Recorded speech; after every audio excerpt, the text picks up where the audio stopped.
Ah, hell. My wife's gonna kill me. I gotta buy more ammo.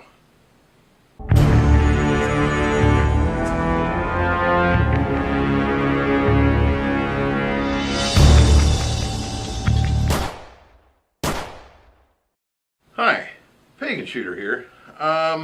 Seems like I'm always back talking about this pistol. It is one of my favorite ones. This is the Smith & Wesson M&P 40. It is definitely unloaded, no magazine, nothing in the chamber.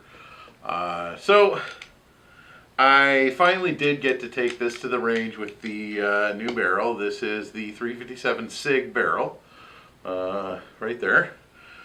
And I have to say, I definitely have a new favorite caliber. The 40 cal is an okay caliber. The 9mm, in my opinion, is an okay caliber.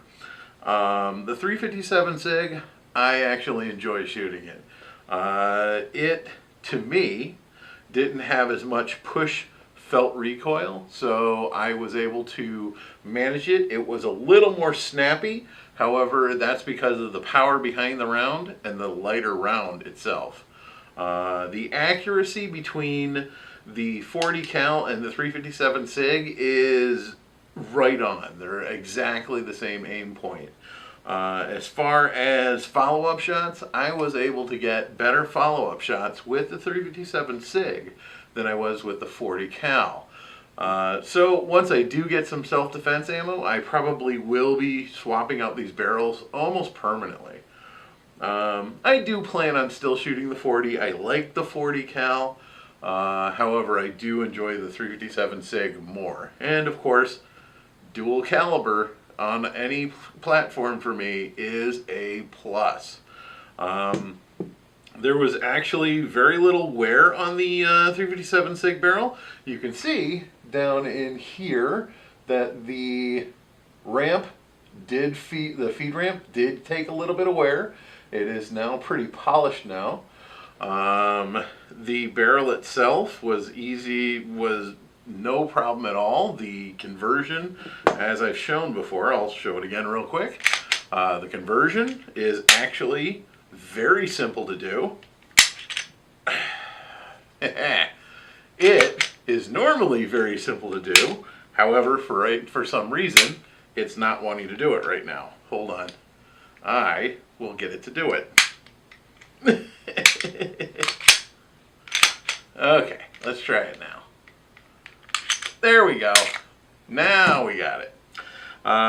So the conversion is actually pretty simple.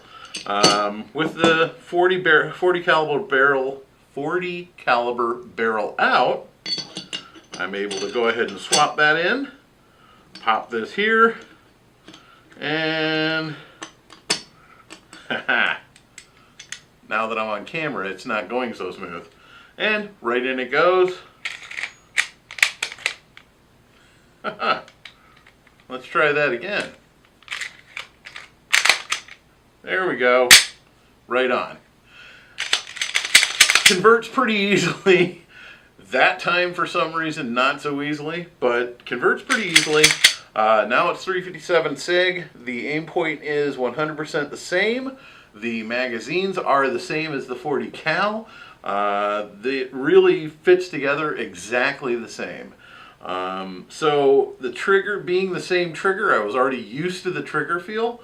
The only thing I had to get used to was the recoil, because the recoil itself is a little bit different between the 40 cal and 357 Sig.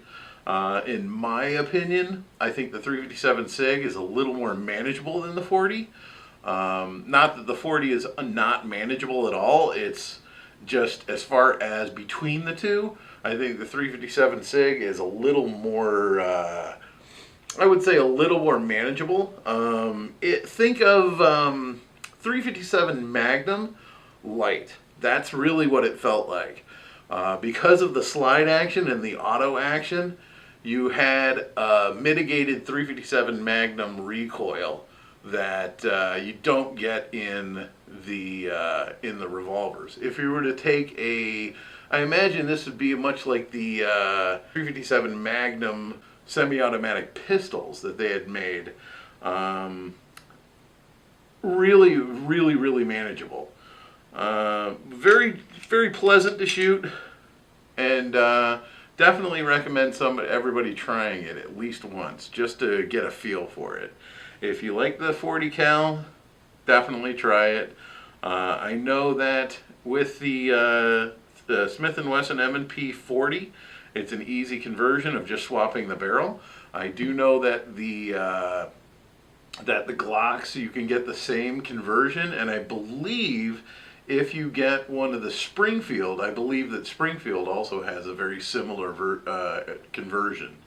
I do not believe there's a 1911 conversion for the 9mm or for the 40 cal 1911s, but I may be wrong on that. Storm Lake makes a lot of different conversions.